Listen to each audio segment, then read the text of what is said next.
That's an absolute massive PE, and I'm not necessarily liking it. And a 5-year CAGR. Now, this is very, very concerning. Take a look at that free cash flow right there. Hello, my fellow investors, and welcome back to another viewer-requested fundamental analysis video. Let's spin the wheel, guys, to see what company we should analyze today using a fundamental and discounted free cash flow approach.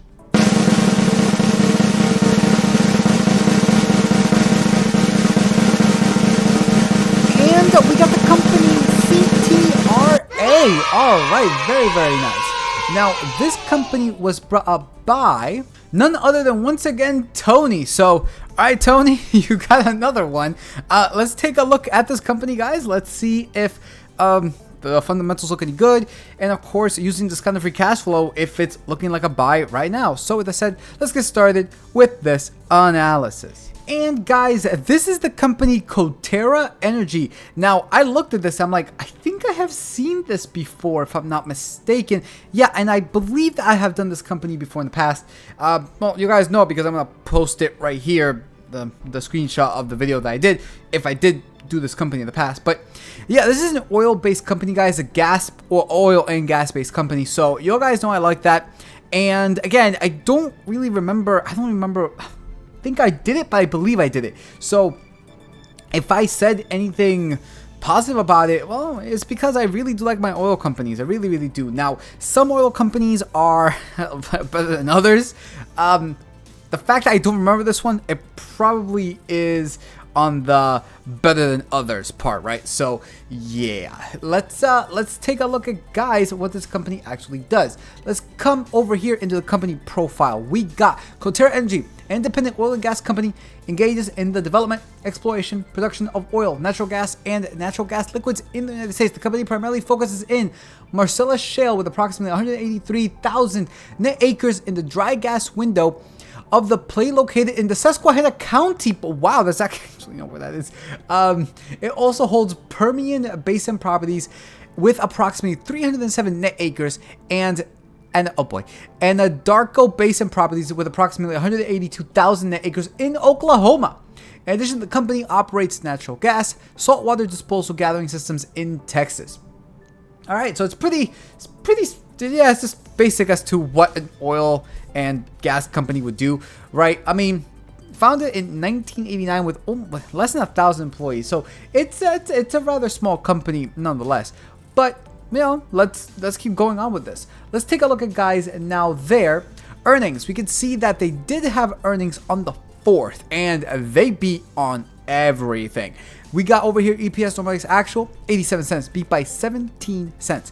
EPS gap actual 88 cents, beat by 18 cents. Revenue actual of $1.78 billion, beat by $205.64 million. Now, if we take a look at the next earnings, y'all can see that, well, there's 16 revisions in total, 13 of them to the downside. So that is very, very interesting, to say so the least. And I guess we'll see what happens with them on, I guess it's estimated on August 3rd. So that's going to be very, very interesting, to say the least. Now, let's come into the calculator. We got, guys, the ticker for CTRA, market cap of $436.41 million, a PE of 32.7. For some reason, Google Finance just would not put this PE for this company. It was NA up until like right now. So yeah, it is what it is. If you guys are seeing that, it's probably one of two things: Google Finance messing up, or their net income is negative. So it's either one of those two, right? In this case, I know for a fact that their net income is not negative. So that PE of 32.7, that's an absolute massive PE, and I'm not necessarily liking it.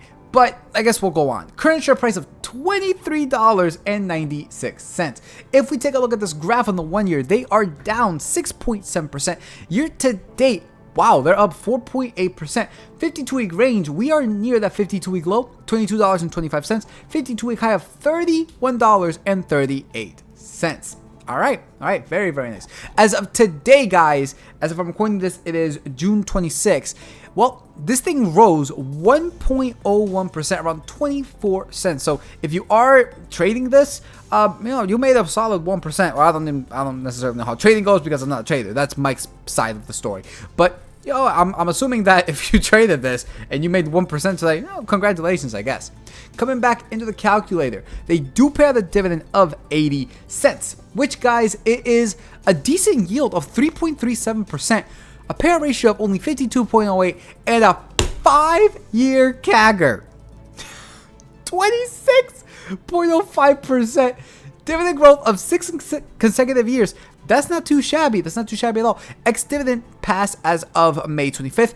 Payout date was on the 9th. So if you bought before this May 25th, then you got paid this month essentially. And dividend frequency, it is quarterly. So all right, very, very nice. Coming back into the calculator, we can see that based off the current shares outstanding and this 80 cents in dividends, annually, we can see that this is around $605.6 million in dividends being paid out every single year. And then if we take their 5-year average free cash flow and we subtract this, we can see that this is $545.28 million. Now, this is very, very concerning. Take a look at that free cash flow right there. Take a look at that last year's free cash flows after that dividend is already paid. What number is that? That's insane. From 545 to that, to $3.14 billion, guys. That I already know how the graphs look like, obviously, because I have to take a look at them. But talk about an outlier. Talk about a massive outlier. So yeah, that's actually real bad. These payout ratios, guys, is 16.17% for the last year's free cash flow and 52.62% for the 5-year average. Both are still under my 60% cutoff. They could increase it if they so wish to do so. In fact, they have done that for the past 6 years. My one concern is that, and we're going to take a look at that in just 1 second. So let's dive now into the fundamentals, starting with the net income. 5 years ago, $557 million to 1 year ago of the $4.1 billion. Billion with a B. That is an increase of 630%. Talk about an outlier. Now, I get the gas prices, guys, went up a lot last year. That's insane, right? That's absolutely insane. And just straight off the bat, understand that discounted free cash flow is not going to work for this, right? This kind of movement from 2 years ago of $1.16 billion to $4.1 billion, guys, that's going to make it so the calculator just does not work, right? It does not work. And I caution everybody, when you take a look at something like this, please understand that most likely they will not do, $4.55 billion this year. That's not likely, right? That's not likely at all. Most likely, they'll come down, and they'll come down by a lot, actually. And you know what? I normally wouldn't do this, but let's take a look at their current net income as of the trailing 12 months. So if you come over here, we come to the free cash flow, or not the free cash flow, the cash flow statement. We can see all the net incomes right here, guys. And, whoa, wow, okay, never mind. All right, I take it back. They are, as of right now, they're $4.134 billion, guys. I still caution it. You want to know something? Even though right there, right, I take it back. I said that most likely it will be coming down. Right now, as of today, and again, this ends in December, they're already beating that expectation. Now, the problem with that is that we have seen companies gain, a massive spike for like 2 consecutive years, and then like the 3rd year, boom, it crashes down. So still with that, be very, very wary. 2 years do not make anything, right? 2 years does not make a pattern. So just keep that in mind, that with this, it's very, very concerning. So it's beating it as of the trailing 12 months. So this year is beating last year's, but that does not mean that it's a pattern. So just be very, very careful with that. So let's come back into this, and well, I guess I was just proven wrong. This is going to continue. Though all in all, guys, I'm going to have to give this thing, I do not like those massive spikes. I really, really don't. And on top of that, look, well, I guess they fell 3 years ago because of COVID, but they were still consistently increasing. So you know what? I'm going to give this thing, I would say at like, I'll be nice. I'll give this thing at like a 60%. Looking now into the free cash flow, and we see the exact same thing that we just saw when it came to the net income, guys. I'm not going to repeat it because, well, it's the same story. It's literally the exact same story. 5 years ago of $210.4 million to 1 year ago of $3.75 billion.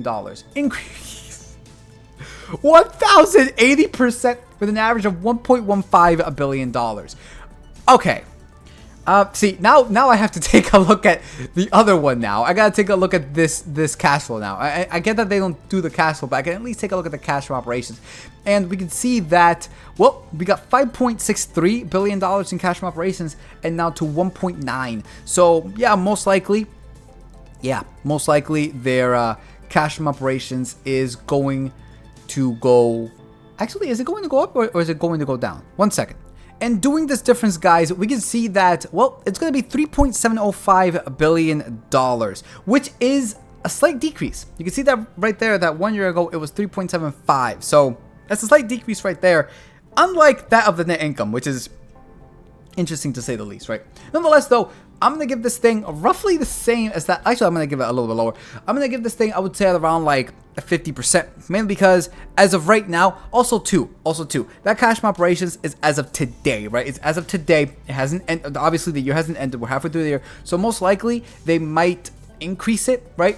But by what it's looking like right now, I have no idea where it's going. So I'm going to give this thing, guys, a 50%. And again, massive outliers, jumps all over the place. It's not necessarily something I like to see. The revenue tells the exact same story. It actually tells a little bit worse of a story. We got 5 years ago of $2.14 billion to 1 year ago of $9.5 billion, increase of 344%.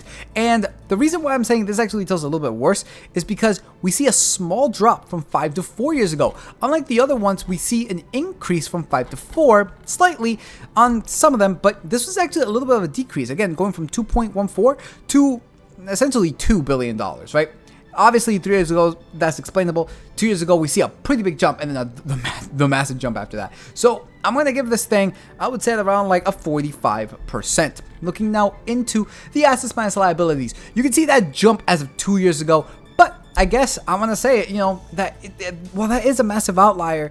You can see that essentially from 5, 4, and 3 years ago, it was consistently increasing. The outlier kind of makes it so that it doesn't look that way, but it does. And on top of that, even after this massive spike, we can see that they have continued. And so far as of this year, they are, yeah, they're almost there to that of the 1 year ago value. So it's not too bad, right? Not too bad. Average total assets is $13.84 billion. Average liabilities is $5.55 billion. Doing this difference, we get $8.3 billion. I'm going to give this thing, guys, I would say like an 85%. Yeah, 85%. Because even though that outlier is there, they've continued it from what it's looking like 3 consecutive years. And it's assets minus liabilities. They were also increasing it from 5, 4, and 3 years ago. So yeah, I'm going to give this thing an 85%. When it comes to the cash flow minus the liabilities, this one is looking interesting because, well, we can see that they've had instances of it getting closer and closer to zero, but you can see that as of 2 years ago, that's a massive decline. But that was only 2 years ago, and I guess you could attribute that to COVID, right? You can attribute that to COVID. And as of 1 year ago, you can see that, yes, they are lower than that of the average, which is 3.32, but you can see that that is a massive jump. I guess it's because of the cash flow just spiking massively, right? But that is a massive jump, guys, going from negative 7.2 to negative 3.74. So all in all, it does have its, I guess, good parts. I'm gonna say around like a 60%. Nah, I don't know where this is going, honestly. I really don't. I'm gonna say around 50%. Looking now into the shares outstanding. This one, it's very, very confusing because, well, we can see that massive spike from 3 to 2 years ago and then consistently buying back. But overall, they've had instances of small tiny issuing throughout the past 5 years, but I guess it's a little bit explainable. Nonetheless, though, we got 5 years ago 422.7 million shares to today of 757 million shares. That is an increase of 79.1%. And from the previous year to the current year, that is a buyback of 1.5%. Now, from 5.4 and 3 years ago, well, from 5 and 4, it was decreasing. COVID hit, they issued a little bit of shares here and there.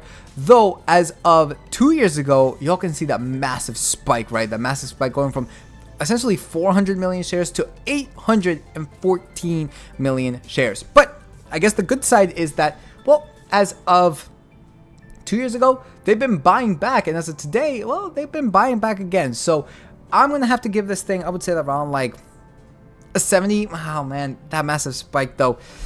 I don't know. I do not know where this is going. So I'm going to have to give this thing as like a 50, not 59, 50%. And lastly, cash and equivalents that currently hold $973 million with an average of $504.08 million. When it comes to the overall grades, guys, we gave the net income a 60%, free cash flow 50, revenue 45, assets minus liabilities 85, cash flow minus liabilities 50, and shares outstanding at 50, overall grade of 55. I just don't know where this is going. The fact of the matter is that they have a ton of just spikes and outliers. I get that some people may be like, oh yeah, but this happened and this happened. Guys, you can't base these things off of 1 or 2 outliers, right? 1 or 2 outliers does not make a pattern. I have shown here on the channel several companies that you see, you know, increase, spike, right? Spike for like 2 years, usually the third and the second year, so like COVID and then 2021.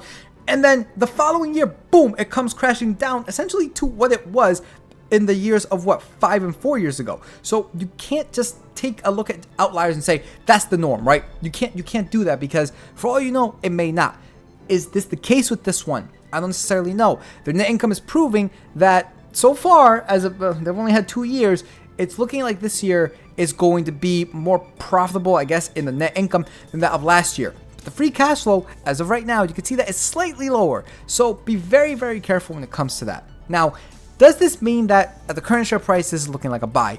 Well, as I said, guys, those outliers make it very, very difficult for the discounted free cash flow to actually work. So let's actually just take a look at this. And I'm going to tell you guys exactly why it doesn't. And then on top of that, I'm going to show you guys the book value as well. And here we are in the discounted free cash flow section. Y'all looking at the numbers, right? Guys, not adjusting for debt, this thing should be worth $412. All because of that outlier. All because of those outliers. That's just that. $412. Now, don't get me wrong. If you believe that this thing will continue to go up in that massive run, like if they're going to do billions and billions and billions of dollars, then by all means, this is something that might happen, right? This is something that might happen. Will it? I don't necessarily know. Me personally, these numbers are just outrageous, and I'm not gonna bother putting in any assumptions, because no matter what I put, it'll go up. So yeah. Now the reason why this doesn't work, guys, is because again, discounted free cash flow, you project revenue, you project free cash flow, you project net income into the future, discount it back, and then based off of the future shares outstanding that they're going to have, you're going to get this. It doesn't work because the outliers are pushing everything up. Unfortunately, that's just the case. But we can use book value instead. And when looking at the book value per share, we can see that this company should be worth $16.70. And well, the same applies to the tangible book value, guys, $16.70. Again, the current share price, it is $23, essentially $24. So it's looking a little bit expensive from a book value perspective, but honestly, it's not really that much, right? $16 to $24. This might be a company that you might just buy, right? If you do believe it to be worth $400. But as of right now, if you do want to own it, you know, there really isn't that much of a difference between $16 and $24. You know, pay the premium of what, that $8 difference and be done with it if you do want to own it, right? If you do want to own it. But yeah, it's looking a little bit expensive from the book value perspective, but honestly, it's not too bad. Now, just because discounted free cash flow in this case didn't work, guys, it doesn't mean that you can't use it for other companies. In fact, I have a plethora of videos here that discounted free cash flow has been very, very useful. And book value is used for pretty much anything that you really want. You can always, even if discounted free cash flow works, you can use it just to get like a second opinion. So all of these things, guys, that I show right here, they're available for free. Every investment is the present value of all future cash flow, and this is not financial advice. This is why I give all of this out for free. So please have them. Please follow the video. It's called the All Calculators video. Link is in the description below. I show how to use all of them. I show where to get all the parts, right? How to fill them in and all that stuff. So just go to that video, and I have, you know, all the calculators. This one, the book value one, the REIT one, how to fill all of those up in just one video. It's segmented. So if you guys would like that, it's available for free. And the only thing that we're asking for here, guys, on the channel is just like, subscribe, comment. It really does help here with the algorithm on YouTube. Thank you so much for everybody who has done that so far.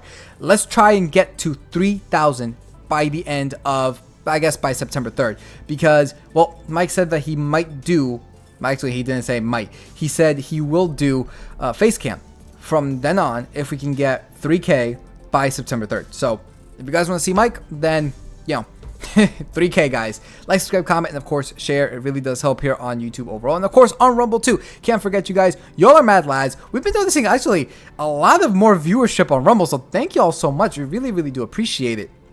Can't forget you guys. And also, I guess this is a little bit of an announcement. It's early. I'm gonna say it again Thursday or Friday, but guys, next week I am not going to work. I'm taking the week off, so I'm essentially going to be very free, and I plan to do a live stream for Rumble and then take the clips from that live stream and put it on YouTube, because I think that Rumble likes live streams more than YouTube. YouTube likes more the video stuff, so that's what I'm thinking I'm planning to do.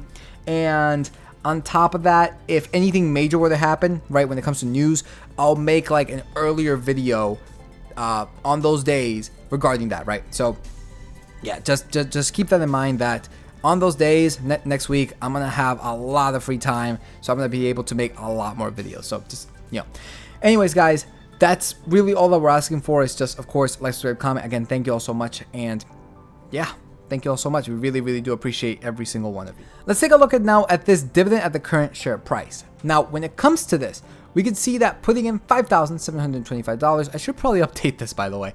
This should be worth, guys, or at least this should net you in annual dividends $191.16.